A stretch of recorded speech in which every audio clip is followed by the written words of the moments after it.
But we're humans. We're built of so many experiences, so many interactions, and like the beautiful thing that is human creation is that intersection of everything. It's just the beauty that God has put us here with. The whole experience. Is it all going to be good? No, because that's not necessarily what life is for. But it is what we make up, that what we're made up of, and it's something that we should be seeing in others and identifying, hey, like these are things that we have in similarity.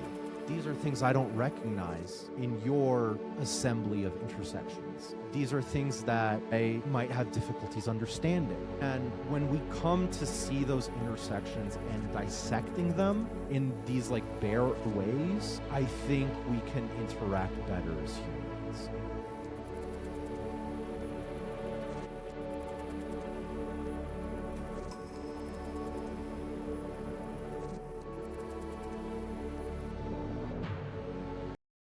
Hey there, everyone. Welcome to the Academy for Adventurers podcast. I'm your host, Mauro Schiavo, and today we have a very special guest. Franz, how are you? I'm doing well, thankfully. Thank goodness. How are you doing? I'm excited. I'm excited to have you on. Welcome to the show. Thank you. Thank you for having me, truly. We got a great Really bio is for great. you. I'm glad to have you. Let's read it. Let's read this bio. So, Franz Leschhorn graduated from Florida International University with a bachelor's degrees in art, specifically Asian studies.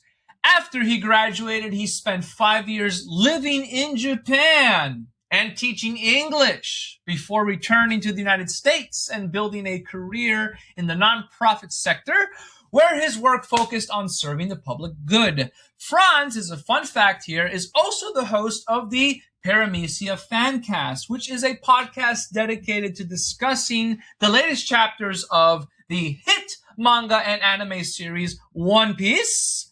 His life has been shaped by ongoing medical challenges, but he has learned not to view them as fixed limitations. Rather, he approaches life with resilience, curiosity, and a determination to keep moving forward. Franz is currently married and brings his wide-ranging personal, professional, and international experiences to every conversation. So, Franz, you got to tell me, because obviously this is a very unique experience. How was it like living in Japan for 5 years? Well, you know some small bits because you did go visit. I did. Thank goodness. It You're was also married to my sister, so yeah, exactly. That does add a little bit of personal touch to this, but um no, it was great having you there, and you got to see how we lived there. I mean, it's a quiet life. It really is nice. I wish the only thing, right, is I personally have certain like issues with like very evidently, like very obviously appearing like sticking out, right? I go to Japan, I'm not a Japanese person. Super obvious. I learned the language, I learned the culture, I learned the history. I I could talk the talk, man. I talked to my coworkers about um legalization of marijuana in the United States and the pros versus cons. I talked to my coworkers about what is going on with the like all the like parties, and so Hmm. they don't use loan words for like Republican Democrat, right? They use Hmm. their words for that. I learned those words. They Hmm. have their own words for their own parties because they don't have a two-party system. They have a multi-party system. Hmm. I learned like the larger parties. Like I I lived my life truly as much as I could integrating, Hmm. and it was beautiful in so many ways, But the one small thing, just front loading it, Mm, is I could I personally couldn't get over the like strangers just immediately locking on to like, oh, that's if I was in my neighborhood, like that's the local foreigner, or like, hey, that's a foreigner, like just about here, right? And um I think it really it really is just a me thing. Because mm, if you look at a lot of other people who like are still living there, who have been working there, been living, um they either get used to it, it like brushes off them, whatever. I think I'm fat, like just full on. Um that's another thing that is like really really we you brought up some like medical issues. I was having like IBS related stuff in Japan.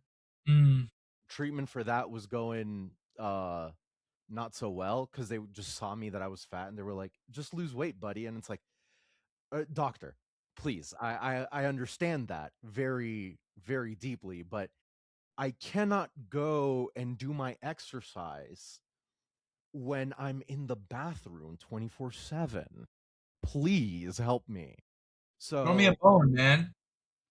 there was those small disconnects that Mm, in my personal life led to larger issues, but outside of that, the food, the pace of life, the walkability of it, mm, the the nature mm, being so nearby just about anywhere. You could even find nature nearby in Tokyo, but with some caveats. There's some areas, some areas not, whatever, don't come at me. Um mm. and like I lived up in the mountains. That was beautiful, and that's also the reason why we were kind of like, well, we can't just go back to not living near mountains anymore, and that's why we're in Colorado now. But I think the the s- the most special thing about Japan is really the it, they're lackadaisical, I suppose, to put it in just one word. They'll take things a lot more as it goes than you'd think. We have a lot of cultural impressions of Japanese people, that they're uptight, that they're wound up, but really they're like, how do I describe this? I've also lived in Latin American countries, and things in Latin American countries can feel laissez-faire. Yeah. Japan can feel laissez-faire like that, just not at the governmental level, you know? Mm, Like when I lived in Panama, I was bribing local police officers as a 14-year-old with like $2, right? That's too laissez-faire, right? yeah. But on a person to person kind of basis where um I don't know how to ride a bike. I tried in Japan and I bumped into some lady's van as she was going to work, whatever. And like usually I can speak Japanese well enough. I had an anxiety attack. I was having tough. She said no harm, no foul. There's like barely even a dent. That kind of laissez-faire is that live and let live Mm, is something that I wish we saw more in other places. mm.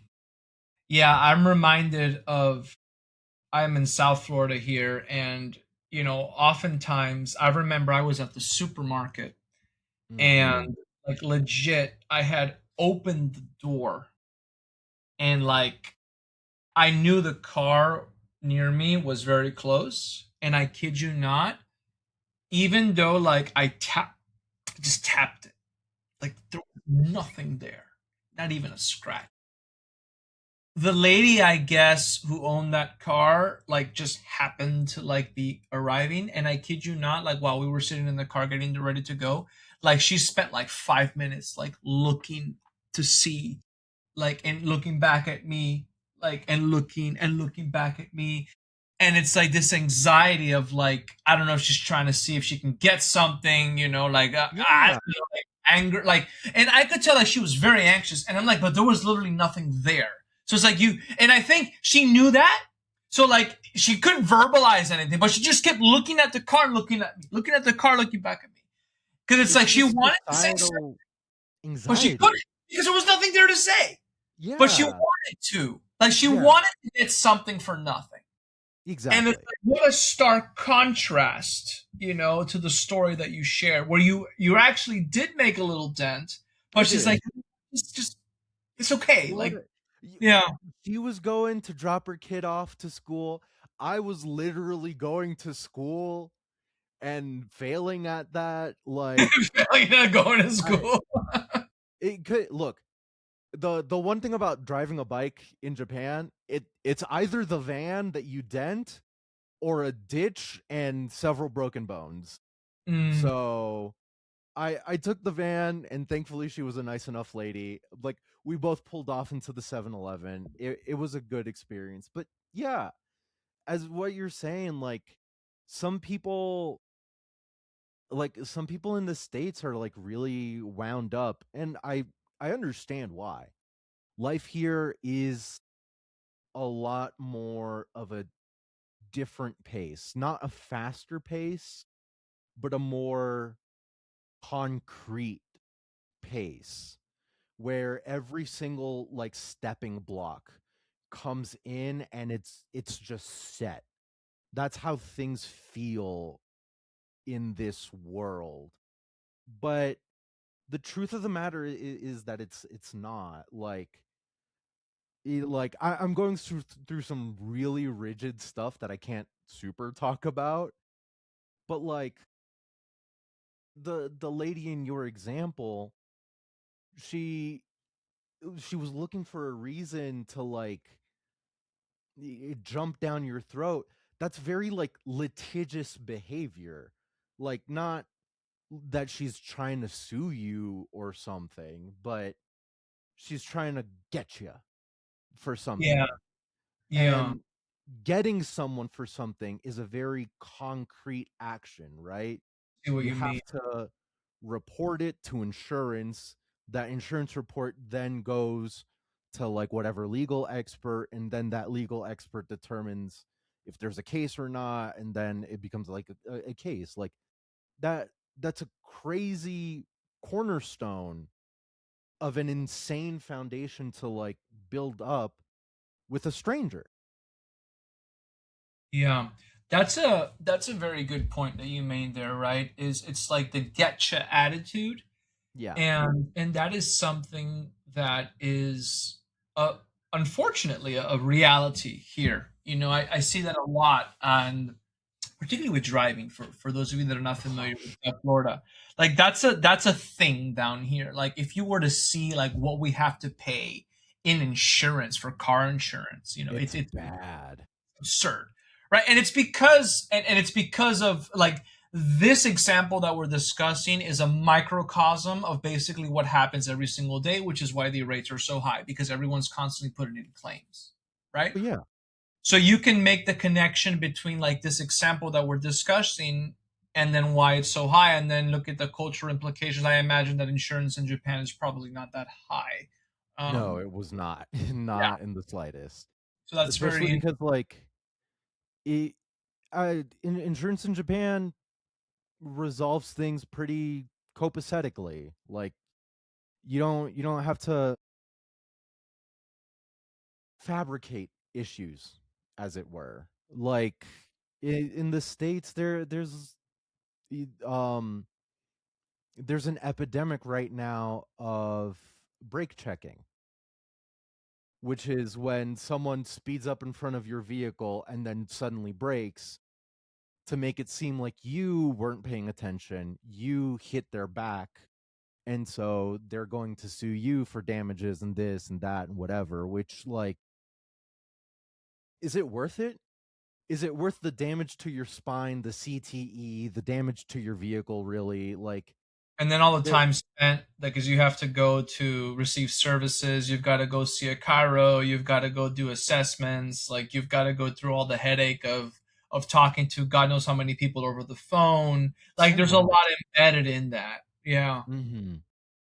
Hmm. That's what I mean by, like, really concrete kind of, like, motions through life that we end up trying to go through, right? Like, there's a lot of, and like, I don't want to come off as like an anti-college guy. We both got our degrees and whatever. I truly got a, like, BS degree. I'll come out and say it. BA technically, um Because I'm very funny. but it's like, I got the degree I wanted to because I saw certain writing on the wall, where Hmm. I saw so many computer science majors, and I saw them doing what they're doing, and said, there's going to be too many of them. They're like, everyone's going after these industries that are, like, exploding right now, but by the time we get degrees, by the time we're, like, senior level or whatever, and, like, by the time we're in these industries, are these industries going to exist? Maybe yes, maybe no. Hmm. So, on one hand, does my degree apply to any of, like, my job application? Not really. No. On the other hand, like, I do have, like, college credits that I can, like, point to and say, like, I do have, like, business courses and whatever. Like, I have, like, acumen for this. So, like, let's not knock it off. But I studied what I wanted to study. But a lot of people are pressured instead. I'm going I'm I'm 16 years old, right? I have no conception of what adult life is like. And I have set this one stone that writes my whole life forward. I'm going to be a lawyer, which means I have to do pre-law for 2 years, and then I have to do a JD for 4 years or something like that. I don't remember what the order is, whatever. I'm gonna do, like, MD, so that means I have to do pre-med for 4 years, then I have to do MD for another 4 years. That kind of thing, like, straight out of high school, right? By the time you're, like, 25, 27, and, like, okay, like, yay, I have everything figured out, time to start my career.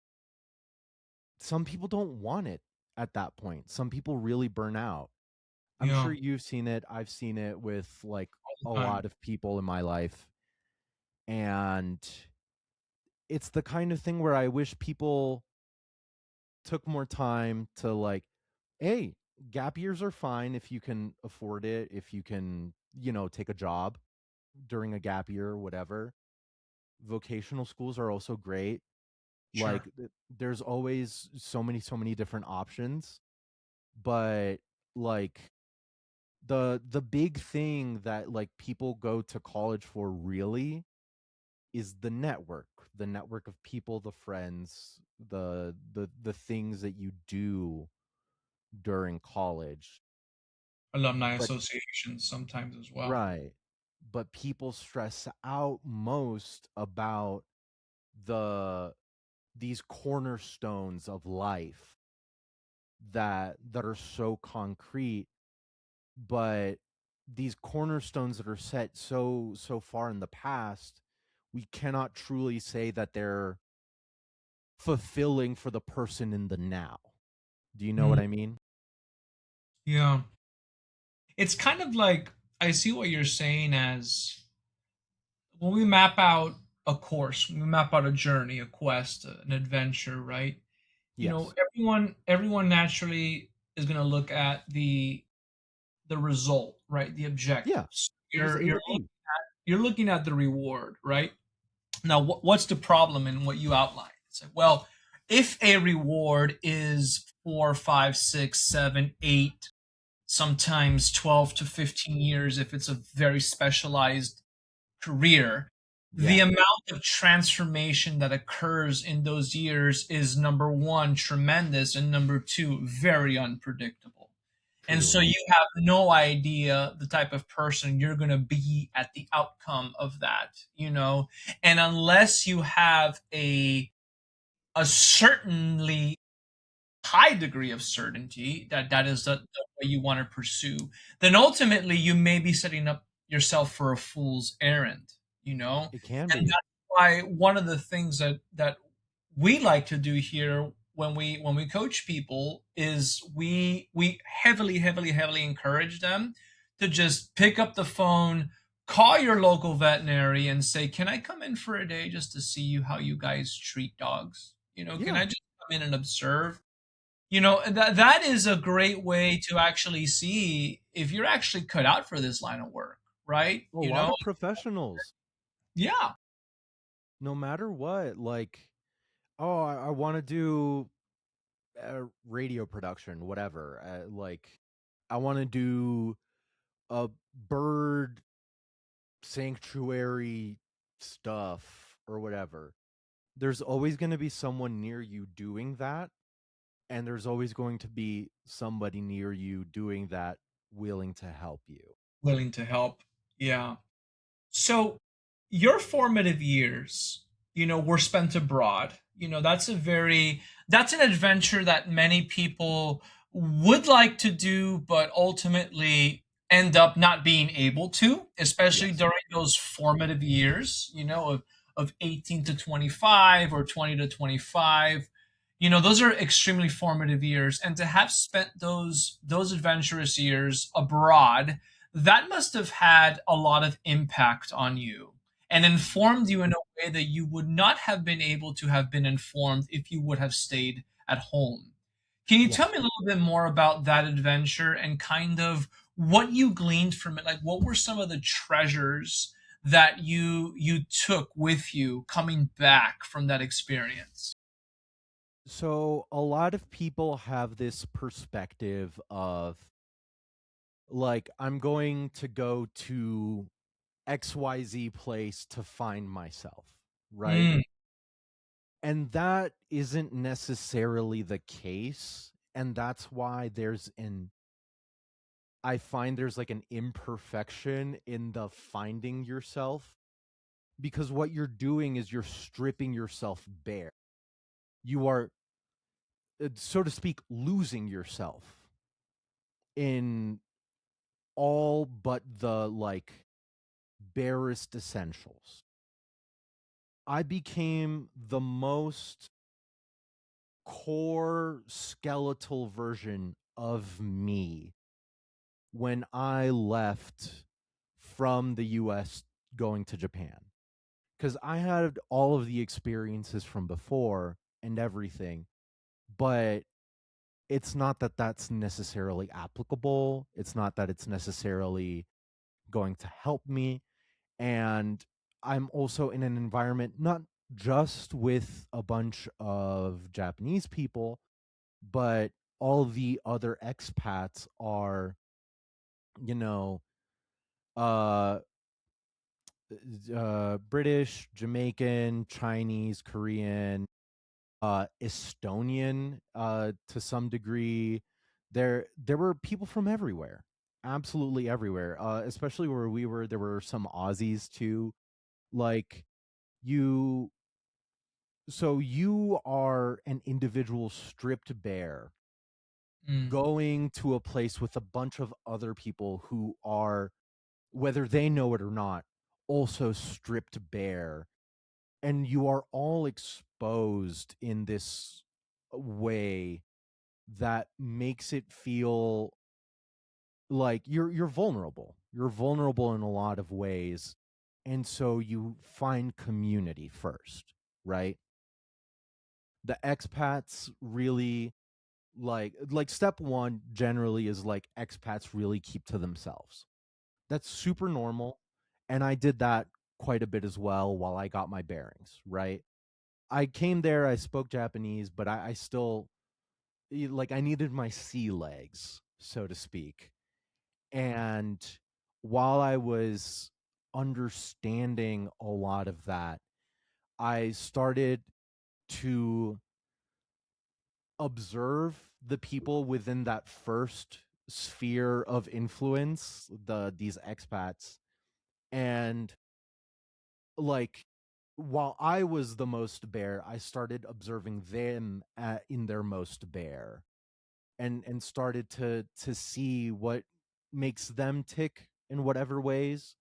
Like I know this sounds like somewhat psychopathic in some ways, but like yeah, like I mean this in the most normal way. Like these are people that I like became friends with over years and whatnot.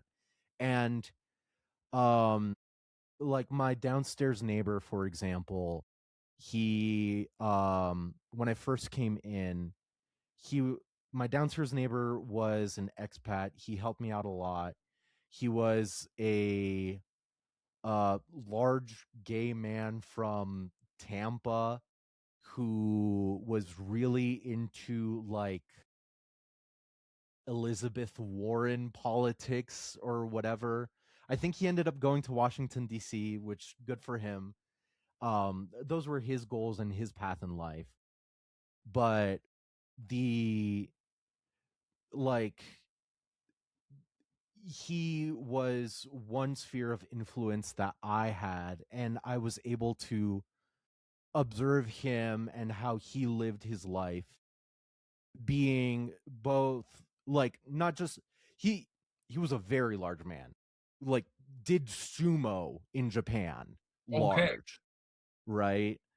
And like it's through him that I saw like a large breadth of how you can interact outside of the expat circle with the local community as well. Mm, And the yeah, the sumo stuff is one example that he did. Another is like some we'll call it study abroad, like sister city relations things, mm, which I eventually got roped into.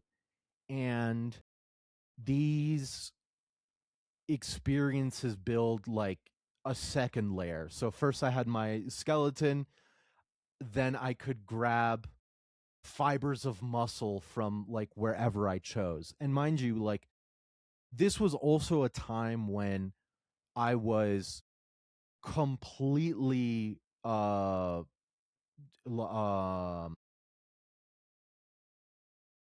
relationship with your sister was entirely through text, sure.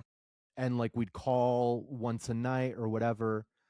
And it was a fledgling relationship, but it didn't like come with any difficulties that you'd expect, because that was another thing that like we recognized that me going over there and everything was like a very bearing experience. Like it was very bizarre, it was very strange, and we had to adapt to that as a couple, especially because she also wanted to eventually join me in Japan, eventually did. Yeah. But the from there, what really like adds on is like I can see how there's like so much more, like once I've like rebuilt myself and added that muscle of like here are other people from like these other cultures, not necessarily Japanese, that I can really identify with. Not necessarily like, oh, that's some cool personality, let me just grab that. It's something that I recognize with myself. Mm. That's a part of me that I see in them, that it's just a puzzle piece that I can conceptualize its shape more firmly. I can grab onto it, I can mold it, and I can put it where it goes. And so after I built all that muscle, I can finally break out of my shell and find some skin. And that's when I started going out into the like local and started going to like see like what Japanese people were up to, what a lot of other things were, what the local community was up to. And it was a rebuilding experience. That's a lot to take back. I would say that you that's a very visceral, very powerful, evocative metaphor of having to lay yourself bare and strip yourself down of everything that you are. And I think that is very similar to what we see in a lot of stories, right? And Mm-hmm. journey and in many of the films and content that we love to consume is that initiatory rite is very much like a stripping of everything that you find comfortable. Like this Yes. journey for you, this experience had all the makings of a rite of passage, so to speak, where you have to place yourself in an environment that is completely unfamiliar to you and challenge yourself with things that are beyond your current capacity, and you have to make do somehow. And it sounds like this was very much a psychological, but also not just a psychological, and also a very tangible physical one, because you had to basically change your you were in a time zone that was this 13 hours removed, And then diet and walking. I was the walking six language. kilometers a day. Wow. The Yeah. language hurts your brain more than you'd think. Like Mm, I would get home so much more exhausted. Like social activity exhausts me very plainly. But social activity in another language, that kind of like you have to be really active listening, right? mm. To attach yourself to another like foreign language you're not so familiar with. That like brain muscle being active all the time. Probably exhausting. Oh, I Mauro, I would get there were I'd go to sleep at 9. I'd just You go to sleep didn't at have 9 you and didn't wake have up at 5. capacity. Yeah. Oh yeah. Like it, but that kind of like exhaustion, sleep, wake cycle that also helps the neural pathways like really build the language sectors. I see. So I Yeah, you were sleeping well at a good time too, so that's very yeah, good for you overall. It's kind of like an but ancillary benefit from that. Yeah. truly true. Mm. So, if you could, would you do it all over again if you could go back? Do you think you made the right choice in going? So um it's the kind of thing where like I've thought about this like even like from the outset of like college, like what I Mm. have done my like college career the same way, and like that's what led me to Adri, my beautiful wife, your sister. So like those are things I wouldn't change or whatnot. But I do wish that I had also gone to China as well. Like no language experience, no nothing. I would have had to suffer along that. But like I feel like right now US China relations are a little more tense.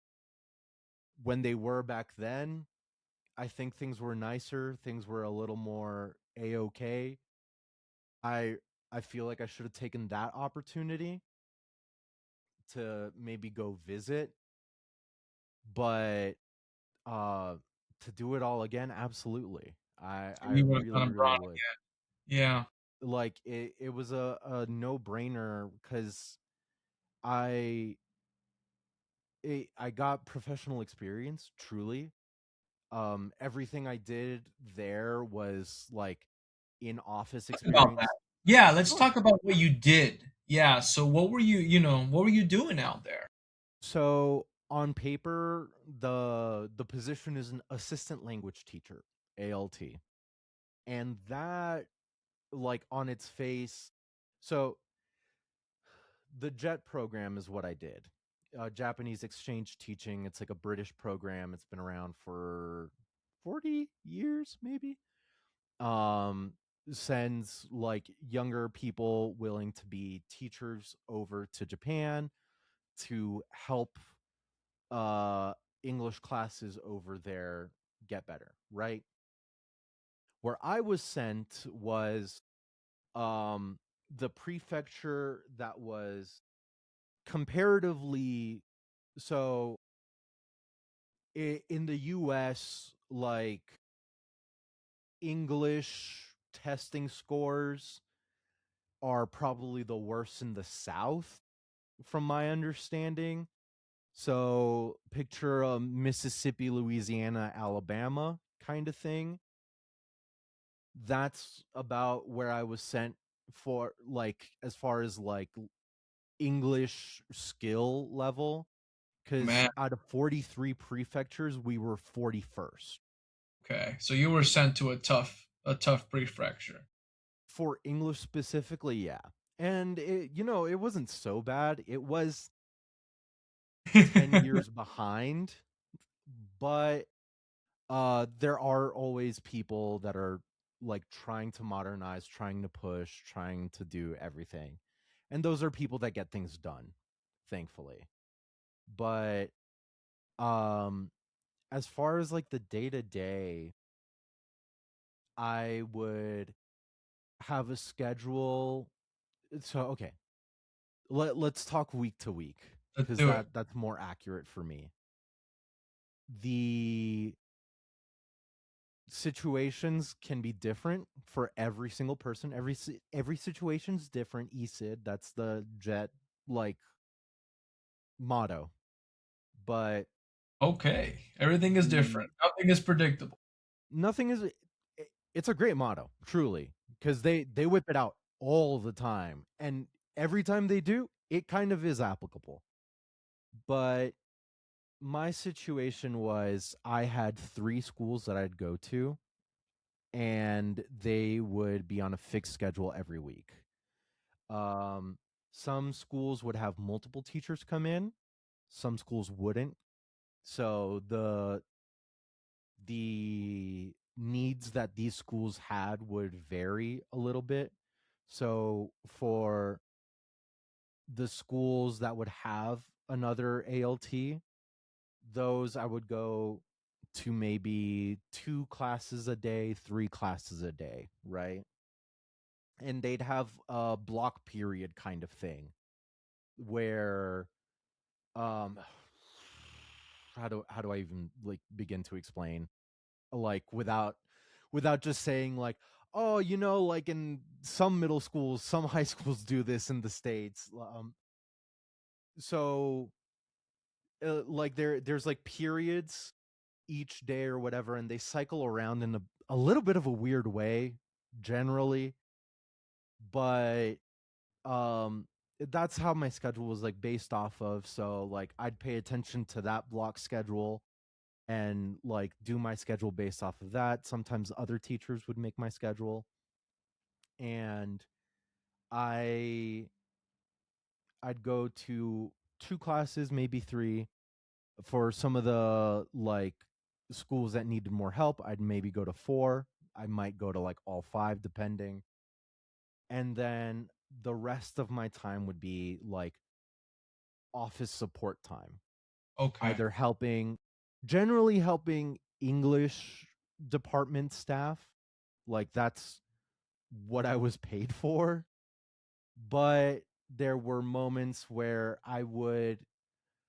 some moments where like I did it just because like I'm happy to help. I'm available. I'm happy to help. Who cares? And some moments where it was like kind of necessary.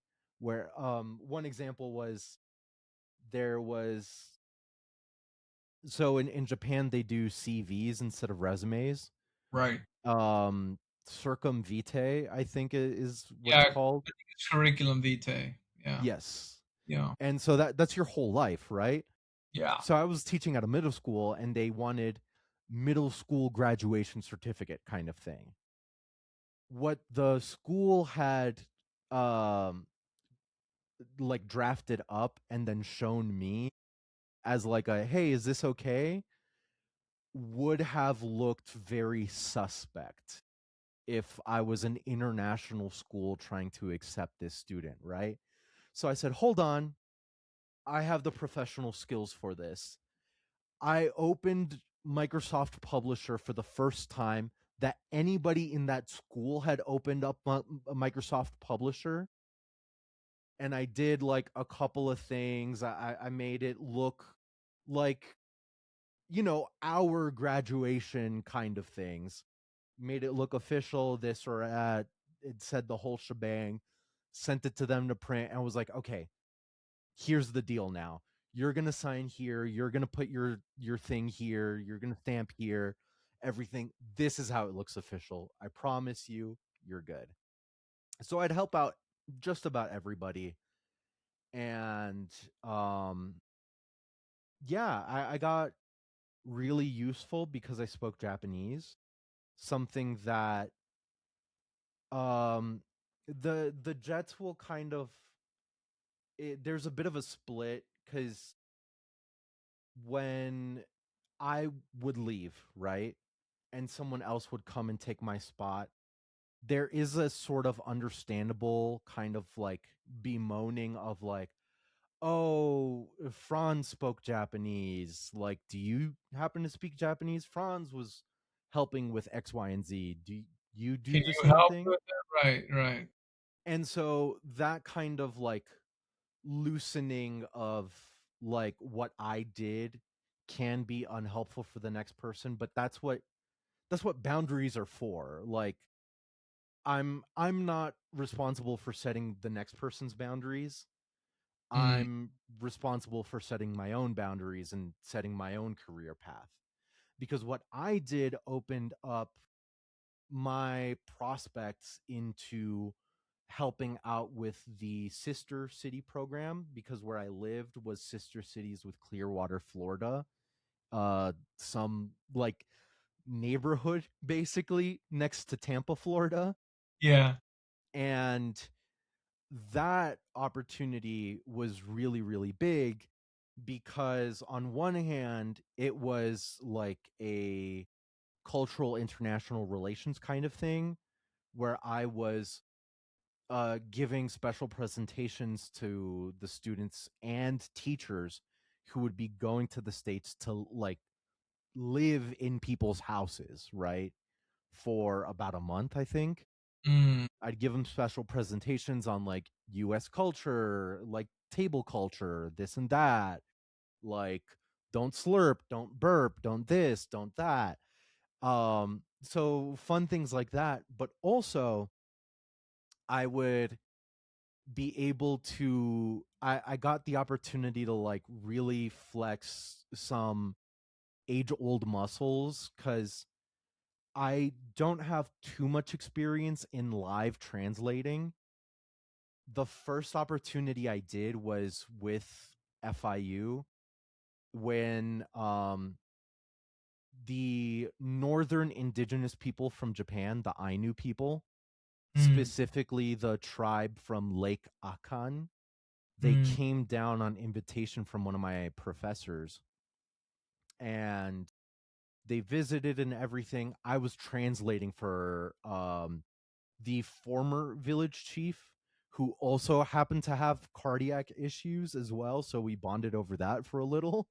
Wow. But that that was a very fun experience, but I took that experience of mine and leveraged that into hey, when the English teachers come from Clearwater, Florida, I can be with them to translate for them because I know you can't.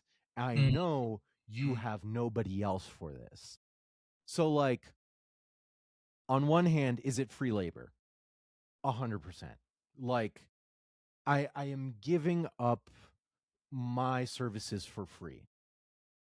On the other hand, those are opportunities that I would not be paid for regardless, and nobody would be paid for because they're just not going to pay for it. So I have to like grasp it in my hand, wrench it from them, and say, mm. I'm going to do a good job. Let me do it. And I also get to say that this is experience I have because it's experience I've had I stayed there for 5 years. For 3 years, I did the like exchange translations. And it got to a point where I'd be going to them with like, they'd take me away from like, they found somebody to like spot me for my usual duties and Wow. said, you're doing this. We need you with this team on this day. Like, it's like a special thing. You just gotta go. Mm. I was like, oh, okay, sure, whatever, fine. Like, it just kind of is how it is nowadays. That's how business gets conducted. You have to prove yourself and prove your worth whenever you can. And that's how opportunities open up for you, so long as you put your boundaries as well. So long as you understand that the way forward is up, not just with some blinder somebody else is putting on you. Pretty powerful story of how you can create something from nothing and grasp at opportunities and use leverage. You know, Thank you. because you saw there was, yeah, that was really good, man. You were able to spot a demand, and you were the only one there that had supply, and you were able to leverage that in your favor.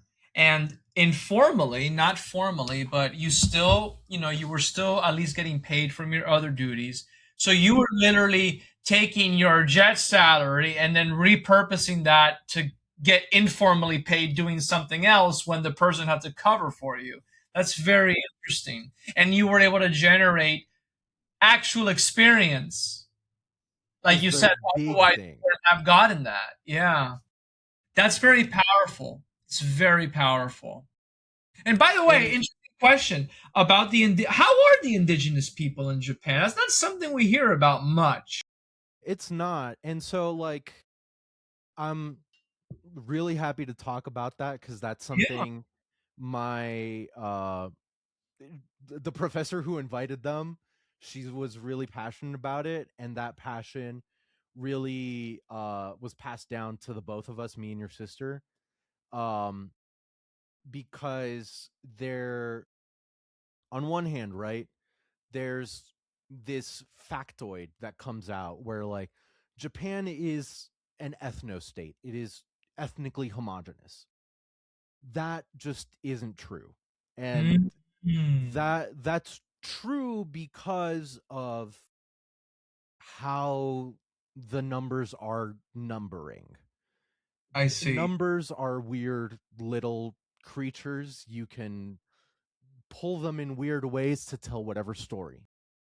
And Interesting. that's the unfortunate thing about them. They're super useful, but you also have to be careful with them.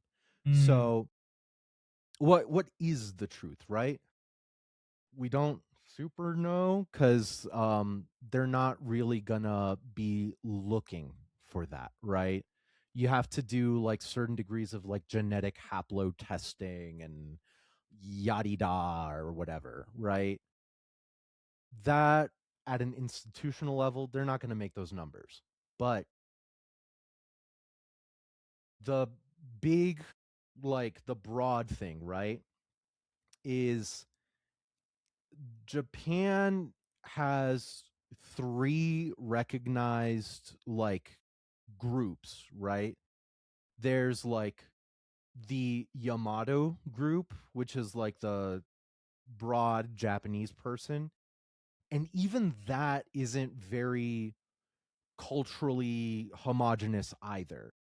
Mm, because if you look at their like historical record, again, a lot of it's hearsay and a lot of it pulls back to like 800 AD, but their historical record is like they started in the south around Nagasaki and started pushing up as the Yamato people. okay. And a lot of their historical stories, the there's like, so where I lived, the prefecture Nagano, they had other religious beliefs, is what it seemed, up until around 800, 900 AD. Interesting. That was like very culturally distinct, but because that like what we call syncretization, that like blending of cultures happened so early, it's kind of just a blip. It's kind of gone. No one wants to like recognize it as something else. I'm a little crazy. I'm a little conspiratorial. I would venture as far as saying like it may have been culturally somewhat distinct, culturally somewhat blended, even with, because like the coastline on the west side has influence with Korea. It does. Yeah. Okay. Especially those who did like jade cultivation on the coastline, like really, really early on. So that might that's my craziness, right? Mm, Just to prove, just to not prove, but like point out that okay, the mainland, it's all Yamato, let's say, but is it really? I mm, don't know. Then we have Hokkaido. Hokkaido broadly can be recognized as like Ainu population. Ainu population did go down into the top parts of the mainland as well, and that took a long time to recognize legalistically. It was until like 2010, I think, that they wow. didn't get recognized legally, but Wow. that was more easily recognized because the history is a lot more modern. That kind of takeover and like uh combating with the Ainu people is more dated around the 1800s. If you are an anime manga fan, it is on the graphic end, but I do suggest Golden Kamui. It is very well researched. It is very, very lovingly made, Mm, and it features a lot of Ainu culture and a lot interesting. of uh, just Ainu perspective. If you have a passing interest, Golden Kamui is great to read about, and it's a whole like it's national treasure basically Mm, is what the story's about, but it's like an Ainu treasure that they're looking for, etc. Won't spoil more. yeah. So And then physically, are they different? The they Ainu are. people? Okay. So there are, so phenotypically there's like some broader features because their haplogroup or whatever. I'm not like so specific on like the phenotype stuff, For the right? Like phenotype. Yeah. I I got an arts degree, Right. but the those people did come in through, I don't know if you remember, Japan used to have a horn, right? No, I didn't know. Yeah. So I if don't you look remember. at a map of Japan, Hokkaido's that like triangle bit, and then there's a horn sticking out. Mm. That it belongs to Russia after some conflicts or whatever, but the indigenous Ainu people are related to these far east Russian indigenous groups as well. Wow. Now that is interesting. And Wow. they have a lot of, while they're not like completely phenotypically like the same, they are separate. They're just their own thing. Like there's still like some research going on, but like there's a lot of crossover. That's who they did like a lot of trade with. That's I who they see. did like a lot with. But when it comes to differentiating with like Japanese people, a lot more facial hair. They're a lot hairier. Mm. Um, Culturally, they used to have tattoos around here, kind of Oh, like on the the mandible. the Pacific Islanders, Okay. Interesting. and I would describe them as generally like broader people. Okay. Um, and then there's also the indigenous people of the south of Japan, Bang. the Ryukyuan people, who I know less about, but they are it's a little politically the conversation can get a little loosey goosey because there's a lot of motivations to tie Ryukyuan people to a lot of different places. So Ryukyuan people are tied to Okinawa, and it used to be its own kingdom, and then it wasn't, and then it was again, and then it wasn't again. Mm. Is the like real Cliff Notes part of it. Mm.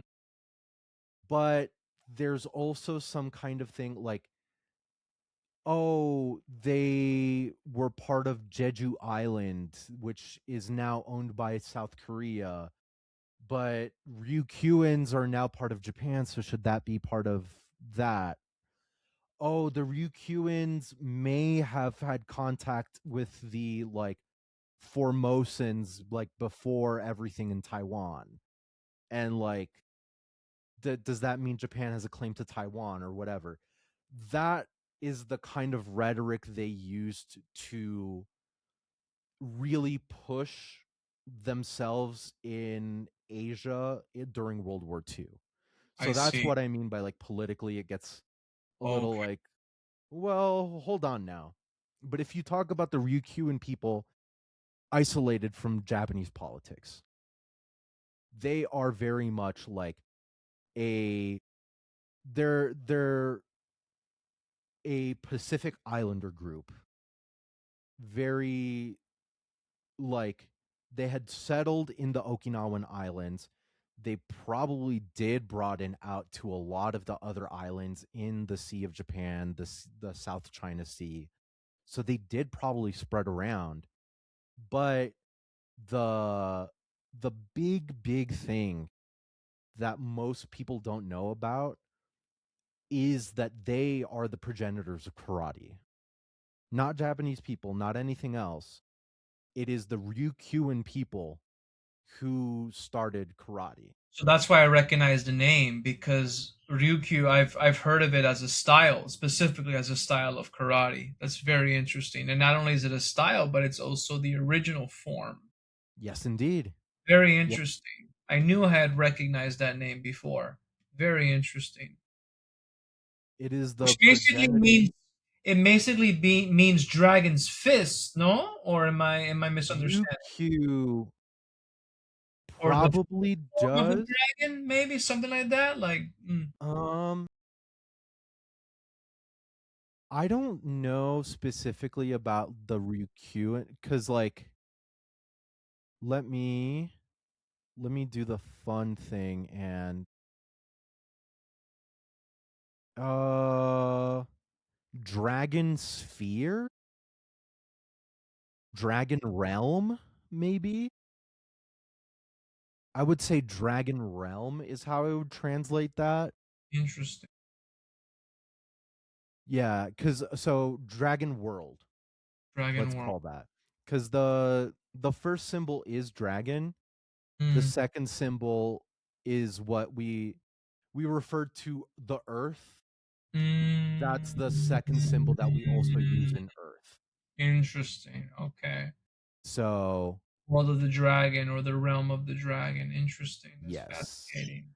Wow. And they're very distinct because they have their own like their own garbs and everything. So do the Ainu. The Ainu have like very precious garb. Actually have um this headband Oh, that is inscribed. So beautiful. um these stitchings are believed to be like protective in a lot of ways, and so they'll put these Mm, stitchings on all of their clothing. They'll put these stitchings. You'll find it along their the seams of their uh I wouldn't call them kimono, but like for ease of understanding, they're like kimono. And like that kind of like specialty is very Ainu, but the Ryukyuans have like their own very special like there's like a vibrancy to it. There's like so much color in like a lot of their ceremony.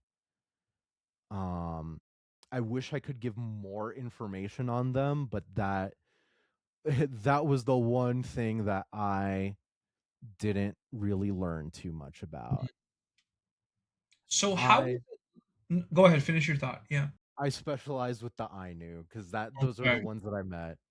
Well, I've certainly learned quite a bit. I'm so happy about that because I didn't even really know that there was an indigenous. Like that's so interesting. Yeah, it's not talked about like ever. As I mean, far as I, Japanese people don't know. even Japanese people don't know. That's very They're interesting. they're starting to learn. It's starting to be the like cultural consensus, so to speak, of like, hey, like, because the meaning, right, of what does it mean to be Japanese has been, I don't want to say breaking down because that sounds very violent, that sounds very negative, Mm, but it has been reimagined from the ground up in so many ways, mm, uh starting from like this, like, okay, who are we really? Surprise, we're not just one group, we're actually several different groups. But also there's history with the Koreans, history with the Chinese, history right, with the Americans that right. is inseparable at this point. Mm, They're like, every Japanese kid knows Naomi Osaka, Rui Hachimura. These are half black, half Japanese individuals get out. that Wow. are like Get very out. firm in their like Japaneseness as well. I think It's Naomi like the Osaka is goalie from the national team of Japan. Yeah, Yeah, yeah, yeah. exactly. Like In soccer. the yeah, in soccer, right, Yeah. right. No. But these like there's been a movement, right? Like for the longest time, the uh multinational community has been called hafu, as in like half something, half this, right? But the the individuals themselves, and I'm talking from like the perspective of what I understand to be like younger folk. I think they're now like early 20s, at most like 25, but this was like their like online opinion starting from like even 10 years ago, that hey, this half label is very constricting. So there was a movement, I believe, like in the Tokyo-ish area. We're not half, we're double. We Okay. are two people, not two people, but we are double the experience. We are Japanese and we are American. We are Japanese and we are Chinese. We are Japanese and Korean. Interesting. So that kind of like refocusing on that, I think, has been great. But I'll be honest, I do worry about Japan politically. And by this, I mean like capital P politically, as in like the institutions, the people already in power, where they're not popular. I think like 5, maybe 10% of the population votes them in. Like nobody votes in Japan. Gee, nobody votes in the States, right? But really nobody votes in Japan. yeah, I mean 5% is like It's big people. crazy. Yeah, yeah. I'm exaggerating. I don't know the numbers, but like young people certainly don't vote, Mm, as opposed to here where young people do vote, right? let's see. And Percentage of voters in Japan. survey I says can't get a straight answer. Well, it looks here. I was able to get one number apparently. Translated, it says here. Article from the Japan News says teen voter turnout, that is for those aged 18 and 19, in recent House of Representative elections was 43.06% in an initial estimate. This article was dated November 5th, 2024. okay. That's still less than half of people. So Let me when we're see. looking at the demographic Yeah. brackets, especially for that bracket, we're looking ideally 60, maybe 70%. Right, right, right. And now I'm trying to Same see if thing I with like the old bracket, like the 50 to like 70 bracket, that would also be like 60 to 70%. can. And just so you know, I can't get. Let me see here. Let's see Japan. Let's see if I can get something here from this voter turnout database. Let's see that. Let's see if we can get something. All right, Japan. Database question. Please select voter turnout. Let's go. All right, let's see. Okay, so yeah, 56% voter turnout. This was dated back in 2026, February 8th. Yeah, 2026. yeah. Okay. Just right now, like voter turnout was 56%. That makes sense. So there's like newer movements. It's Yeah. Now, I will say something interesting for your research, Franz, because it looks like it's been going up and down, with the yeah, highest turnout of voters being the highest turnout of voters were back in 1990. I'm sorry, yeah. no, 1980. Yes. 74%. That's the highest. Um, So wow. the my understanding of the political sphere in Japan is like looser and broad, right?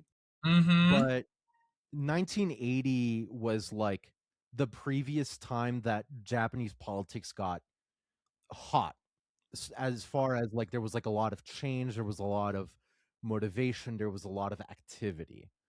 Um that also I believe was the time that like um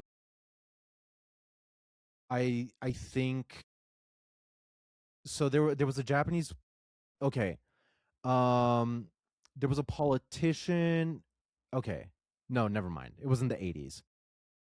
So I feel that Japanese politics kind of like there was a huge rise post like American intervention, and there were a lot of parties there.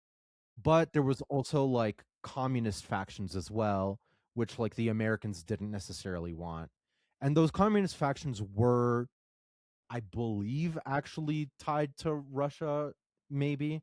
Not Okay. super sure. But there was an assassination of a communist individual on live television in 1960. Good His Lord. name was Asanuma Enijiro, and just killed with the sword right there, right? From then on, I feel that like everything had cooled. So there's like a small like it takes time. Takes decades and decades and decades for cooling to happen, right? So there's still like some momentum, there's still some desire. And then everything as it like cools down, there's like a lot more tension, there's a lot more because nothing's moving. minimum wage in Japan is still $7 an hour, Wow. but the cost of living is still really going up, and it's going up kind of equivalent to the United States. Not as Really? much, Wow. but like rent thankfully is like much more stable than it is in the United States because um they don't see property as a like uh Commodity. commodity. Right. So like that saves them from that.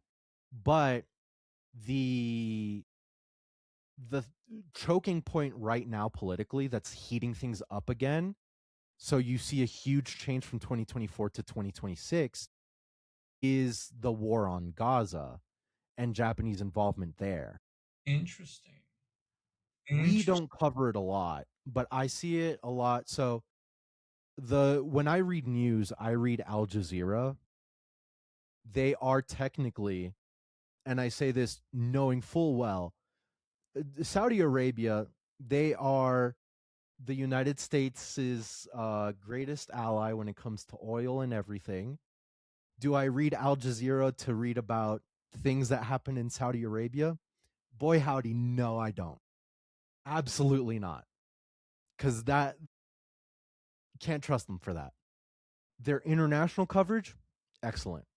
Always, always loved it. And they do cover a there's massive amounts of people. We're talking hundreds of people every day in front of the diet building. You don't see that normally. At most it'll be like 10 people complaining about something, whatever, old people like waving their banners, this or that. For the last 2 years, there's been insane amounts of young people protesting in Japan. And they don't cover it that much. We don't cover it that much, Surely not. Yeah. but it it surely is happening. It surely is. And I don't know what that's going to do politically cuz Japanese political parties are, in my opinion, toothless. There are very few politicians that are willing to say the right thing, willing to rub against the wrong people. But they're a large country with a lot of politicians. I haven't seen everyone. Hopefully somebody surprises me one of these days, Mhm. but that comes in the future, hopefully. Yeah. So obviously you go into this new world, right? You take this new adventure, you go to Japan, you strip yourself bare, you you build yourself back up again piece by piece. You become privy to this culture, its history, its politics, as we've just Yeah. discussed, its identities, culturally speaking and otherwise. But then of course, as all good adventures and journeys go, they come to an end, Yes. and then you find yourself coming back home to the US. How did it feel? How was that transition, and how did you do when you came back? Because I imagine you didn't just instantly just Yeah. readjust. No, it wasn't an easy decision. COVID played a big factor in it, not Mm, necessarily cuz of like, oh, Japan's like limiting us or whatever. Like it just made my job impossible, as well as like my job was really like that's when my job was like pushing and like trying to really really use me, and I was like, okay, boundaries time. Y'all are crazy, y'all are absolutely crazy right now. um and so that was one aspect. The other aspect was we kind of saw the limit of how far a a, a foreigner can really move up in Japan. And there are ceilings for that, right? In the States, we when we talk about the gender pay gap, right? We talk about the glass ceiling and how that is the glass ceiling is a metaphor, that it's necessarily a line where, yeah, women can be bosses, women should be bosses in like a lot of different fields and a lot of different areas of expertise, etc. They're more than capable, they're experts just as much as men are. But the pay differential is that metaphorical line where they keep climbing up and they hit that glass ceiling. And so it is a very real thing. A lot of women break through that glass ceiling. Mazel tov. We love to see it.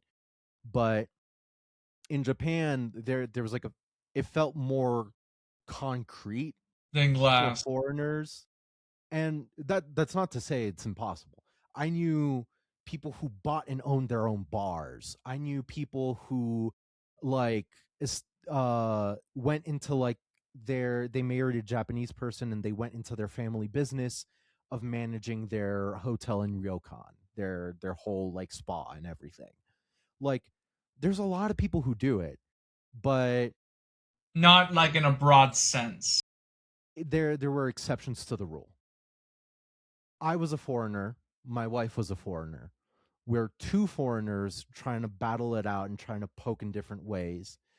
And we had avenues that just, as luck have it, they shut down. That it is what it is. And we saw the writing on the walls. Things were going to get more difficult for Japan. Things were already getting weird and tough for Japan in a couple, like COVID was a strain on Japan, like economically. And I Tourism not that I could basically destroyed. predict. Yeah, no tourism, obviously. No tourism was a huge like waste for so many people. Right, But not that I could predict like things happening like the Strait of Hormuz and then Japan doesn't have oil or whatever. Like right. I'm not Nostradamus, but Sure, sure. I I could see the tension building in East Asia just in general. And I said I want out. Like we had to cut our losses. It's fine. We uh gave away so much stuff. Mm, We sold what we could. We gave away what we could. Um we threw away what we didn't and packed up 10 boxes about like chest sized, not even like large boxes, just chest sized boxes yeah, with all our accoutrement, our little knickknacks, and came back. And it felt good. Not necessarily because, like, there's so many things I miss about Japan. The walkability, people just not wanting to be in your business, right? I feel like some Americans really want to be in your business and make your business their business. mm, I it never vibed with me. That's something I really don't like. But you know, it, in Japan things were a little more private, a little more peaceful. I can still find that here. There are ways. sure. The only thing I needed from Japan here to truly make the difference was a bidet, and I found that. The food I can find and I can make. You've seen I could find that sushi place was an Wow, absolute blessing. what a That was cool place crazy that to is, find. man. What a cool place that is. And like he's opening up some other places, Come apparently a on, little more bar themed, a little cheaper. Definitely got to go next time come y'all on, come. come on. But the the there were culture shocks, of course, like forgetting how Americans can be in some way, but like it's a very similar kind of thing where like okay, yeah, we've talked about it, whatever. I'm the woke guy, I'm the Bernie guy, whatever. I'm the crazy radical, whatever. I still love America. I still love Americans. I love this country. I want it to be the best possible. I do want to make America great again or whatever. The disagreements are about the details, the details and how we do it and the moving forward of it, right? Mottos are great. 10 out of 10. It's about action. And the actions are we got to fix those. So when I came back, it feels like how um the Europeans coming in from the World Cup, they have their conceptions of Americans being, I'm American, howdy, howdy, howdy, rootin' tootin', get out of my way, whatever. Meh, meh, meh. But like, we've lived here. We know what Americans are like. If I bump into some howdy, howdy, howdy kind of guy, right? Sorry, partner. Yeah. No bad blood. God bless. Oh. Have a good one. Yeah. Three things. That's it. We both go on our ways. That Americans are hardy. Absolutely. We're rough. We're spiny. We are. But we still have our gooey human center that is full of love and compassion for another. And you see it like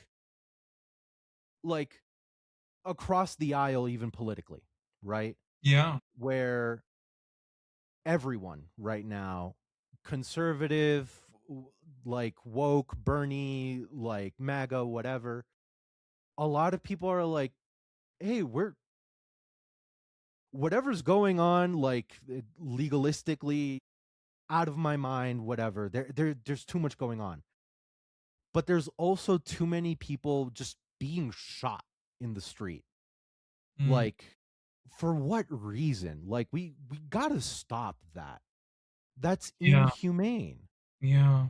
And so that like kind of bare minimum thing is a humanity that we do have. And I like people don't recognize that about us, like Americans. Like, yeah, we're weird. We have our peculiarities, but we still very much care about one another, no matter like push comes to shove. It's a great connection to what I wanted to discuss next with you, which is your desire to work for the public good. Which is Yeah, not something that you hear about enough, unfortunately. Not many people say, I'm gonna work on the public good, right? The nonprofit sector. I've rubbed shoulders with many great nonprofits here in South Florida. I've been able to do some work for them. I'm very honored about that. thank God. Where did that come from? That I want to serve the Um, public good. I want to get out in the streets and I want to make the streets a better. it to me it feels like a no brainer because like um let me put it in a way that uh, you're not sponsored, but this is a sponsored Let's go. ad I've heard so many times for this thing called 80,000 hours or something. So their whole shtick is you work your whole life, you work for an average of 80,000 hours your whole life. That's Interesting. a lot of time that you're dedicating. Let's make it for something good. So they connect professionals to like the nonprofit sphere. That isn't how I got into that, but that's the mentality that I embody. So coming into Colorado, it was the kind of thing where like there's a couple of sectors that do need help. Homelessness in like the Denver metro is like a big thing. There needs to be a lot of help. There is a lot of help, but there always needs to be more help, of I course. see. And there are a couple of agencies. It's not just the one that I like went for. Um, I applied to a couple and got in, but the bare like the core thing was like, look, my dad's been a businessman forever. I started going to school for business as Mm, well, mm, and like I do have the acumen. I can be the businessman. I can wheel and deal and shake and whatever. But I also have the voice in my head that says, "But for why? For who?" Right? If I shake a hand and make a deal to move 30,000 units of bingo bongos, awesome. I get my bonus. I could go home. Fantastic. But those bingo bongos, I don't know what they are. They're bingo bongo, bingo, bingo, bingo, boo, right? I don't know where they come from. I don't know what they do. I don't know who they benefit. I don't know who gets the other money. I don't, there's a lot of ifs and buts and whatever. And not every industry is like that, right? Like there's a lot of industries here that are like if you're working in security, you're definitely working in cybersecurity now. And if you're working in cybersecurity now, you're working on the like Big Brother type of stuff. That's like we're scanning your face and uploading it into the to the dark web. thing. Yeah. Yeah, yeah, like all that stuff. Like I don't know, that gives me goosebumps. So that kind of like sixth sense is something that I try to like use to navigate my life. Mm, And it does it affect me negatively? Sure, it does right now. I'm unemployed. I've been unemployed for almost a year now because I am being somewhat picky about where I'm trying to work. Thankfully, like Colorado's unemployment benefits allow me to be picky. There will come a time where I cannot be picky anymore, but you got some. that's when I move into a different mode, right? That's when I get a part-time job and then still like do my thing of looking into public service and whatever. I still have my goal of going into public service, but like I the goal is to not just go into a business for the sake of a paycheck. The goal is to do a service for good and also to be able to take home some money so I can feed myself, feed my wife. That's it. I don't need to make millions. Nobody in public service should make millions. But we all deserve some food, same as the people we give food to. Yeah. So what is it about this because obviously to have, particularly with working with homeless, Mhm. I've done volunteering, I've done some shelter work, I've been to soup kitchens, so I'm very familiar with that world, you know but why that service? Like, why that sector of the public? The the way it started was just a bit of a closer to a whim than anything Mm, else. More so that like in what I saw in Japan was public housing.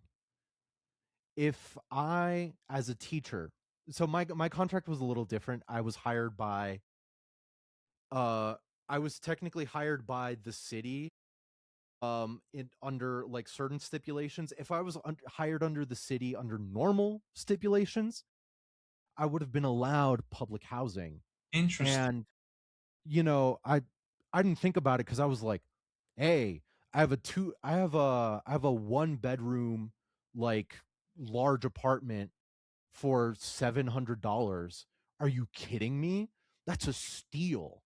Yeah, But if I had gone for public housing, I would have had a two-bedroom, full on, in the old 1998 like Winter Olympic athlete housing, come on.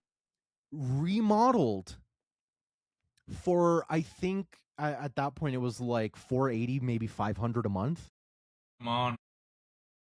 in a better area, closer to the train Or at station, the train station. closer to the supermarket. Yeah, yeah, yeah. Like, so, and that's the benefit there of being a public servant. I If see. you're a teacher, even for like some high school, there's teacher housing. If you're a principal, there's principal housing too. Mm, Like, there's just a lot of benefit that comes with being like a public servant that is like intrinsic to it, right? and you get intrinsic. You get to be called sensei. Come on.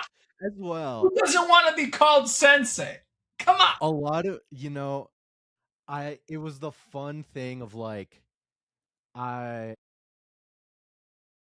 it's still like a little attached to me. Like Yeah, if I hear anything like close to that, I'm like, who?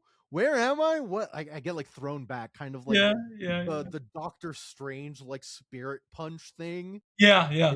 It's out of body, but that kind of like intrinsic stuff is stuff that we don't have, and so understanding that, right?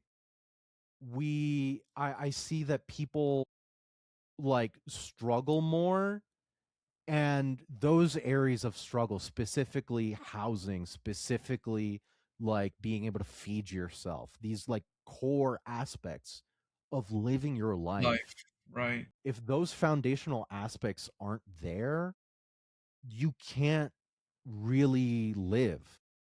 Like your life is very ephemeral. You're not attached any place. You have no anchor. And Right. so that is what motivated me to like really stick towards housing. Mm. So we see on Maslow's hierarchy of needs, right? The bottom Right. bottom level of the pyramid is basically like food and Your bare water, necessities. right? Yeah, the Right. bare necessities like food and water, and then there's shelter, and then it's like once you have those two things, then you can kind of move into the social spaces. There's a lot of Exactly. truth to that there. Which is also why like the the programs we had were housing first programs. Mm, It's there's a lot of like politicking that goes around that specific label, but sure, let's talk some like uh, calloused facts, shall we? Homeless people by and large do suffer from substance abuse disorders because what they're going through is tough. They try to how they cope, manage it right? however they can, right? But like we're saying, Maslow's hierarchy of needs, the first thing you need is food and water. Excellent. A lot of people can get access to that thanks to food kitchens, thanks to like meal deliveries, thanks to a lot of things. There's more infrastructure for those kinds of services than you would believe. So fantastic. Great. Shelter's the next one. That's the big one. That's the big. And I Where do you I put? can understand, right? Why, let's say I'm a landlord where I have like 100-unit building for like normal tenants. Like leasing out a couple to like housing first programs where they have someone going through substance use, I could understand being like a little apprehensive, sure. But what my agency was doing is, okay, we own the whole building. The whole building is like part of this program. Does that make things a little more difficult? Sure. But that also makes sure that staff is on hand and more available to tackle whatever possible. Of course, there's like after hour incidents that can't really like, staff isn't there. We wish there was funding for that. There's like difficulties around that and staffing, etc., etc. But like the core idea is like, okay, you have someone going through substance abuse, and it's terrible right now, especially with like fentanyl going around. There was Mm, something else as well. Um, I like another drug that is being adulterated into even just marijuana. Like if you're sourcing that from the street, it's just Right. not safe. Right. And so, like, okay, there's all these complications, but if you house these people, they can heal and they will heal. It's not linear, sure, but they do take those years to heal and they do get better They do get better. to the point where a lot of people do move on from housing first programs. Like, it's just how you set them up and how you support them. Sure. Though those are the two questions. And th- being able to support them, it's difficult. It depends where, but it's necessary, and it's necessary to provide them that humanity, those needs that are very human. What has your experiences in this sector, what has this taught you about the beauty of human life in general and relationships? That we're all just so similar no matter Mhm. what. Like, there's the breadth of people that were looking for services is enormous, right? Mm, So uh you have people of color who are being priced out of their neighborhoods because the River North neighborhood is gentrifying, and that's bringing up residential prices around so that people have to move out. They tear down whatever house was there and they put up some high rise. That's the whole plan. It's totally legal. The city, the mayor's up for it, and people suffer for it, right? Like, there's casualties always. And they end up on the street. That's just a fact, right?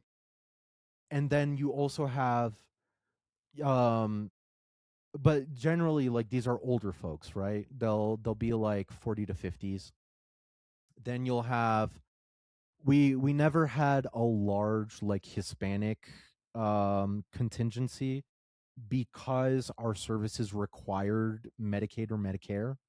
mm, Um so you did have to be like a citizen. That was like one thing. But our clinics did offer services to whoever. So our clinics were subsidized for whoever and offered services. And there was a lot. I mean, Greg Abbott, the governor of Texas, literally just, I mean, to put it less politely, right? To exaggerate, abducted busfuls of immigrants who came into the country illegally, just abducted them and dumped them onto our clinic's doorstep. dear. Two busfuls of people just, they didn't know they were in Colorado. They thought they were still in Texas. Gosh. Absolute insanity. And then we have the younger people that are looking for our services is what I find a little more heartbreaking, are Mm, generally like LGBT individuals that are kicked out from their homes. Like, these are individuals we don't do juvenile services. There's another agency that does that. okay. They unfortunately see a lot of traffic, so there are a lot of, my understanding is they service like 12 to 18. They do serve a lot of 12 to 18-year-olds that are out on the street because they're LGBT. Wow. And um that when they're not in that program, when they're 18, they come to our program. So there's a bunch of 18 to 30-year-olds who had to suffer on the streets because they were kicked out from this, where, like, you know, those are things that I can really understand. There's like religiosity attached to that. It's not an easy thing to navigate, Right. right, as a family, but you do have to navigate it as a family can and you, come to an right? understanding. Well, that is at least in the Christian perspective. I mean, that's a violation It of is. of everything because you know It's an abandonment. if you let your it's kind of like a hierarchy, right? Yes. You have a lot of important dogmatic principles that helps to sustain the commandments of the Lord, but Yes. the one at the top is, love your family, Yeah. and raise your children, and Yeah. so that is a usurping of the most important tenet, which is to Love them no matter what. you can't, if love is defined as willing the good of the other, you cannot will the good of the other of your child, for example, by kicking them on the street. That's not willing Yeah. their good. That's a Look, violation of love. So that's a shame. I've Shame, quite honestly. Yeah, it's a it shame. is. Like I've met so many like LGBT people like throughout my life, both in Japan, in college, over here, this or that. And like the the people who are most like how would I say it? That they have their claws out, that they're very defensive in a lot of ways. I can tell that they have been hurt, not directly in this way of being kicked out on the street, but they have this schism with their family, and that's hurt them even socially I can imagine. in some ways. And it's like it's not that it's like made them a worse person or whatever, but it's like to say this in a very calloused way that only I can, whatever. Like I'm using my words, excuse me, but like they're they get to be like very annoying Mm, in ways that like in like a Freudian way, where like something happened to them, they never healed from that, and it's now the wound is it, festering, it's festering, and it's a burden that they carry and that and then they has to put be that burden removed. on others, right? Right. And so like that healing can't begin to happen without like some kind of reconciliation from the start. And Even if it's that's one-sided, so to speak. hmm? Yeah. Even if it's one-sided, even if they're It not able is. to reconcile with the members in question, but with themselves, so to speak. Exactly. Right. That's the case. Like have seen people like separate themselves from their family because of this, because of Right. whatever disagreements, because it does affect their safety. And I understand that. Right. But the way they came to that was a personal and peaceful reconciliation of themselves. They took the wound, they cleaned it, they stitched it, it closed. There's a scar. We can see it, we can recognize it, but they have been able to move on because of that. Right. And it's really unfortunate that people don't like I feel like as a society we're kind of moving forward with like, hey, let's just not bully each other in the same ways that we did when we were in like high school or whatever. And I think that movement at the very minimum is at least great, because the I see it a lot here in Colorado. I mean, shoot, the Denver Metro, the amount of like trans people you see like left and right, like you can tell it's fine. Like it's whatever, so long as we're not like looking and sneering and we're like haha or whatever. But like they're nice enough and everything. They were my coworkers.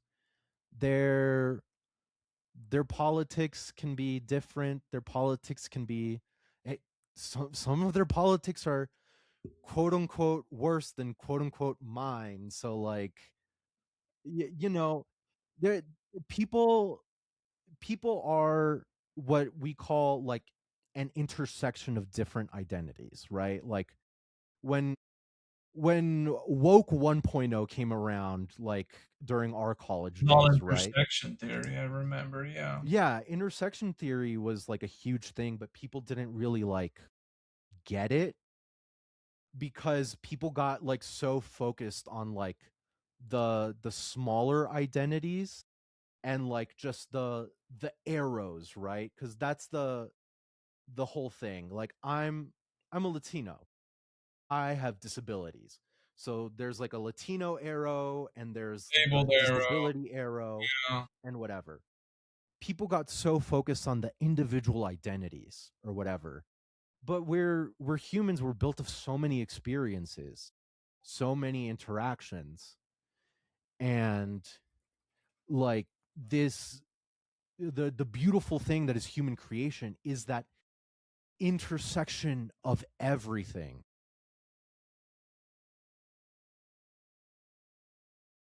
It's just the beauty that God has put us here with. Mm. The whole experience. Is it all going to be good? No. Cuz that's not necessarily what life is for. But it is what we make up, that what we're made up of, and it's something that we should be seeing in others and identifying, hey, um like these are things that we have in similarity. These are things I don't recognize in your assembly of intersections. These are things that I might have difficulties understanding. And when we come to see those intersections and dissecting them in these like barer ways, I think we can interact better as humans. Like just seeing each other as God given people as we are. Yeah, I definitely think that personally is the best way to go. You know, just acknowledging the gift of human life and the dignity thereof, honestly. Truly. Yeah. What about how has your health impacted you? You know, because Sure. you've had a lot of challenges there, you know, and how has your health and your battles with health, how has that shaped you as a man? I mean, it's been a lot. It's like to give the whole thing, right? The whole cliff notes. Mm, Um I was asthmatic when I was like 8ish, okay. mostly due to like I lived in Chile, very polluted. Um then I developed a it wasn't so bad. Other people had it worse, but like a slight hemophilia Mm, and like bumps and bruises and cuts just never healed. mm, That really kept me off the field, as off it the were. field, right. Mm, So it like already this was also the time where it was like McDonald's, Burger King, what do you mean that's not unhealthy? So I I was I was destined to be a big boy, I suppose. And so continuing on from there, right? I joined marching band at around 15, and everything's going well, cool, fantastic. I join a band. This isn't even the band that I ended up in. I just like join a band because I happened to go to like a concert and I was asked and etc. And I was even a tag along. I just say, hey, say yes to things. Yes to mm, things that are interesting. It leads you places, it leads you to networks. I imagine. Truly. Yes, it does. But I ended up in a band. The first performance, excellent, fantastic. But on the way home, I kept feeling accelerated. I kept feeling Mm, that like I wouldn't stop. like a And rush, yeah. so that led to I went to PCP. PCP said cardiology. Cardiology said, okay, sure, go to an electrocardiologist Okay. specifically. And it turns out I have a disorder called Wolff Parkinson White syndrome. What that means is, um, so your heart is a sphere, and your heart is also an electrical circuit, right? An electrical circuit should ideally like not so the way the circuit's supposed to go is the signal's supposed to come in from the top, go down the wall, and kind of like dissipate out somewhere on the bottom, right? And they're like, here is where it dissipates, but my nerve, by some mutation, was expanded and grew on the other side of the wall. Mhm. This meant that there was a small chance, depending on the electrical capacitance, how much energy was being put into the circuit, that it could jump from this extraneous, like this mutantly long nerve from here, jump and close the circuit, creating a closed circuit loop, Oh, meaning tachycardia. My heart just wouldn't stop beating. wouldn't slow down. Yeah. So obviously that's pretty tough for someone starting to be active at the age of 16. um Yeah, I because your had to go body's through, burning unnecessary energy. it was intense, Mo. Yeah. It was absolutely crazy because like I was 265, right? And all the bouts of tachycardia starting then, right? So 265 at like 16, right? At the end of 16, when I finally got surgery, finally went through everything. So I get surgery, come out of surgery. Um, there were some potassium imbalances. I code blue, meaning I have a heart attack. It's Yeah, not you a normal heart attack. It's the heart attack where my heart was going so fast, it's having difficulty pumping.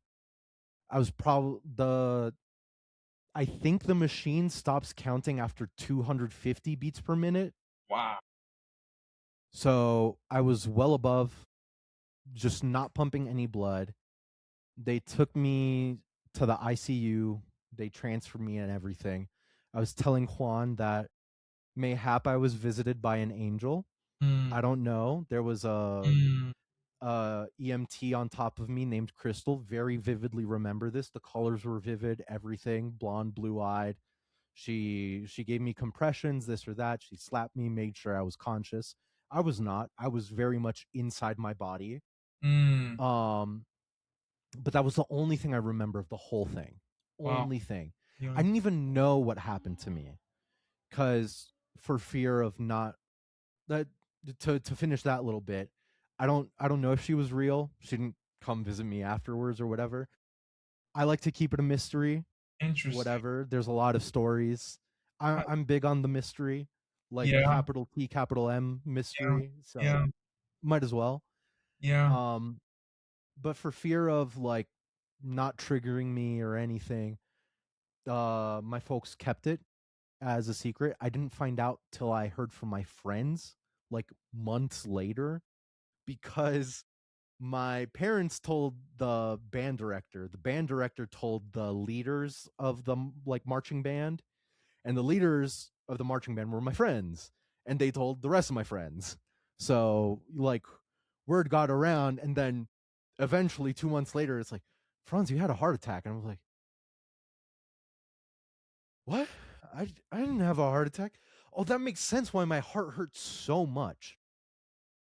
Mauro, I went from 265 pounds to 185 pounds Wow. In in that 1 year from tachycardic attacks alone. It's the amount of energy your body was burning. It was intense, absolutely intense, crazy. So I come out of that. The ICU was a little tough. It was a little tough to witness people not necessarily surviving, people in worse situations than me. I had some survivor's guilt. And so it doesn't help having survivor's guilt at 16. I had uh like earnestly a bit of a lapse of faith, Mm. but I didn't lash out. It was a very quiet thing. It was a very personal thing. I didn't close myself off. I just simply said why and waited for an answer. And that answer came in whispers and in over years, over decades and everything. And I rebuilt my faith, right? Like, but I didn't close myself. I just simply asked, why me? Because I genuinely, truly got a second lease at life at the age of 16. Bizarre thing to happen. Truly bizarre. But it did. This was also unironically when Drake was saying you only live once. And so everyone was joking, you only live twice. Everyone was calling me Tony Stark, Iron Man, this and that. The jokes were fine. It was all in good faith. It was all in good fun. Yeah. But like, it was something that I did have to consider of like, I have this second lease at life. I need to do what I want, what is the best for me. And so, screw it. Let's go to Japan. Mm. Let's just learn Japanese. That's going to be my major. Is there career prospect in that? We'll figure that out. We'll figure that out. We'll go as we go. I just I really want to do this. Let's go at it. And you know, things worked out. Medically, I still had some challenges in Japan. I had some bouts of IBS, but uh they didn't treat it super well because like we had mentioned, I don't know if that was before recording, but it was like, yeah, you're fat, buddy, just go walk it off. That was And at the like, beginning of our episode. Yeah. yeah, and you know, it's not that simple. But the other thing was I also had an E. coli infection for 3 months that they never found because they never did a stool sample. Why wouldn't they do a stool sample? Why, it's because I'm fat, Mauro. Obviously. If I'm having stomach issues, it's because I'm just a little So fatty fat cell. they just ruled you everything else out because of your weight. It of course it's an assumption, right? Like they have their own policies. They like I have my own whatever. I'm presuming that, but it bewilders me that they never made a stool sample, right? That's normal. I asked Japanese people, and that's a very normal thing. The, Never got that. I had to ask for a stool sample, and then it was like, "Oh, hey, buddy, you have E. coli." Cool. I've just been powering through it. Fantastic. Good to know that I'm just built different and can live with E. coli for a few months. But after that, we skipped over a bunionectomy. That's fine. Who cares about the bunion at the age of 20? At least you Because can walk. it comes back into the picture. Same toe and everything. Um, they discovered arthritis with that as well. That was last year actually, where they found, yeah, the bunion grew again. Have to cut it. Oops, you have arthritis on that toe too. Is it arthritis all over your body? We don't know. You have aches and pains all over your body? Okay. We don't know. Turns out that's related to tendons, healing on that. And hopefully, finally, I can get back to weightlifting the way I've always liked to. Cause boy, I like moving my body. I do. I just don't like the kinema. I've never been a jogger. Like the kinematics of like move. I get it. I'm big. Big doesn't move forward very well, but big does move objects very well. And I Yeah, can do that. and you I can. love doing that. I love weightlifting. Yeah. But I need to be healthy and I'm getting there. I'm getting there, thank God. And like, I mean, hey, wouldn't be here if it weren't for God, truly. Like, of course, God put me on the path of that surgeon, the surgeon, Dr. Humayan. Still remember his name, still have his phone number, his personal phone number. Um, he went and got a pediatric surgeon certificate specifically to do surgery on me Wow. because he had never done like pediatric surgery. I had to be done at Joe DiMaggio Pediatric Hospital in South Wow. Florida, Great hospital. and he went and did that all for me. Like I'm super grateful to have been here. My EKGs are clean and clear. I've had no heart problems, thanks be to God. The only thing is, I've also found out I have hormone issues, and I cannot take testosterone. Mm. Not at all, Mm. because testosterone is bad, not for your heart, for your electrical problems in your heart. Oh, and that is exactly what you have. Yup. So no ifs, ands, or buts. Like it is what it is. I've also resigned myself to the hormonal issues because it. Hey, there's all kinds of bodies. There's all kinds of things going on. Am I slightly different? Like I've always struggled truly with what it is to be a man in this world, especially with how many examples we have. It, we have very like similar like cultural contexts. In South Florida, we have how to be a man in this very like Latino traditional macho way, right? Like don't cry, don't be a pussy, don't whatever. Sorry if that's a bit cussing for this That's okay. podcast, None of but um like that kind of mentality, sure, that's one way to go about it.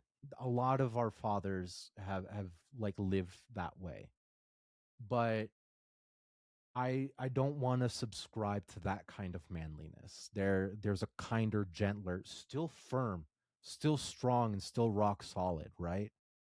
But should a man be like the jagged cliffs that you see in these crazy, I don't know if you've seen in Thailand, there's these like knife cliffs that are, they seem crazy.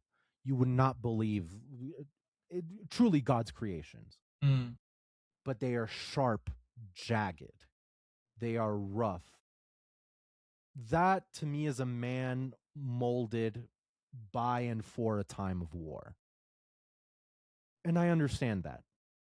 World War II wasn't that long ago. It really wasn't. It's 3, 4 generations at most. At most. And like at least it can be too. Like we do have survive very few, but still surviving members of like surviving veterans of World War II.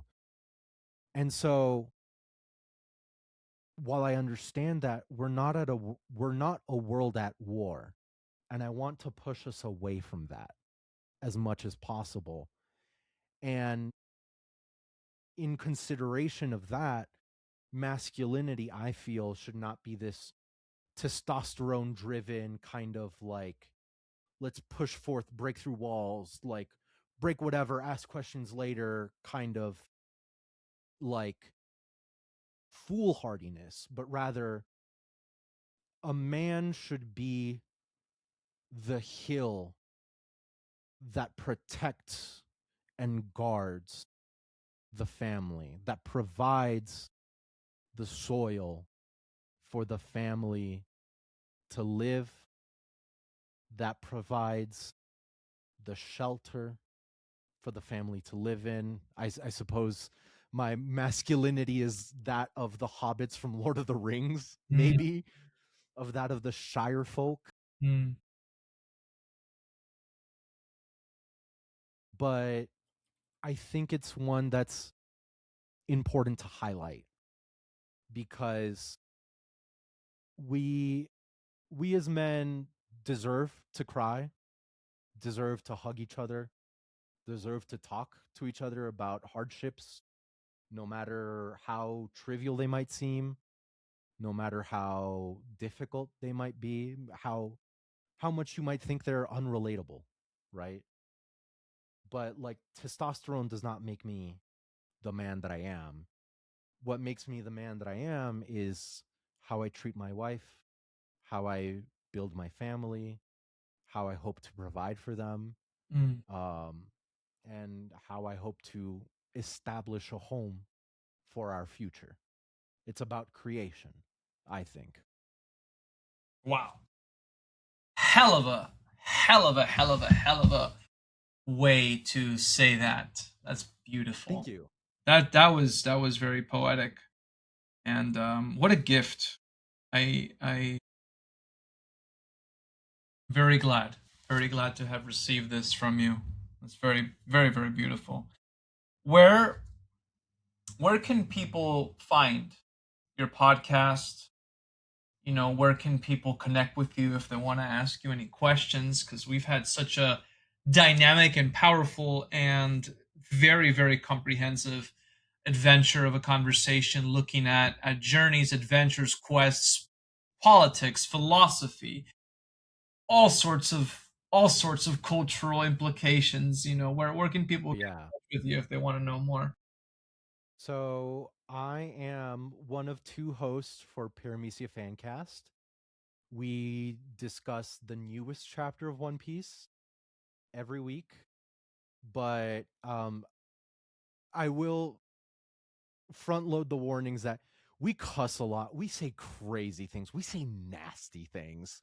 We're very like Gen Z humor and whatnot. Like we're also like too uh to put it very broadly, like Bernie bros, I guess.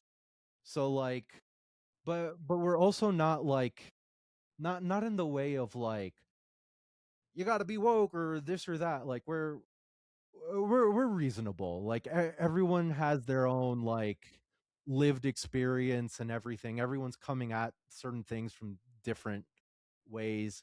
We have a like multinational the Fan base? community Community. where like there's people from India, from Germany, like pitching in, giving their opinions because we really like talking about One Piece. I do actually kind of discuss it like in a way where it's like a quote unquote new quote unquote gospel, not in like in a little g kind of like it does feel like the good word. Hmm. The we joke about it, but the guy seems more Catholic by the day. He really does. Interesting. I mean, he's inspired by like a lot of so like a cultural touchstone in anime is like Evangelion and a lot of the Christian imagery used there. Yeah. But in Evangelion, that's more of a like frontispiece. That's kind of just for show. Just like he thinks Christianity's cool.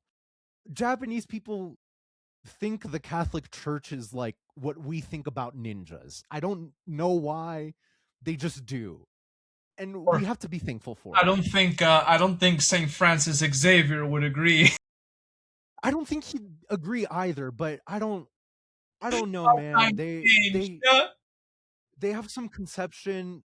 Look, if you look into what a Japanese person thinks about Ignatius Loyola or Saint Thomas Aquinas, Lord knows what you're gonna find. They're gonna give them superpowers or something. Probably.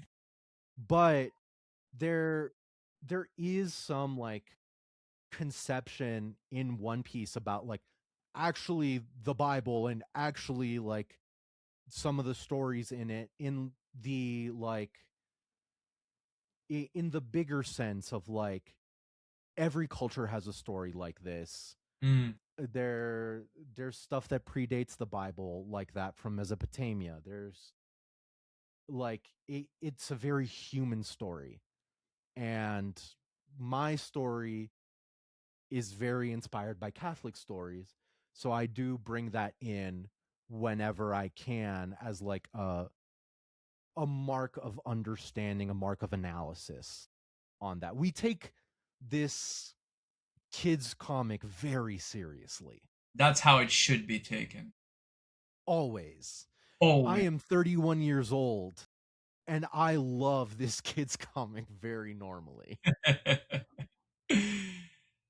Thank you. Thank you so much, Franz, for coming on. Thank you for having me. What an adventure. This has been great. I had such high hopes for this, and all of them were fulfilled and then some. So I'm so glad. I'm glad. And I hope you all in the audience, when you watch this, you have the same. Yeah. So we have a very, very small closing tradition on this podcast, you know, and we just want to say that every life, every story, every moment of our lives is an adventure. And all of us here at AFA pray for your adventure. We pray that your adventure continues to grow. We pray that your battles, you have everything that you need to face them and then some, and that all the lessons that you learn and all the growth that you achieve helps you to better appreciate the love and the beauty of human life. So we pray that this episode, this time was an opportunity for you to grow and for you to Amen. appreciate everything better. Thank you for your adventure, for sharing it with us today. My pleasure. All right, everyone, do all the stuff. Like, comment, subscribe. Go check out Paramecia Fancast. I can't imagine it being anything less than spectacular. Thank you, Franz. We hope to have you back. Bye I'd bye, love to. everyone. Bye.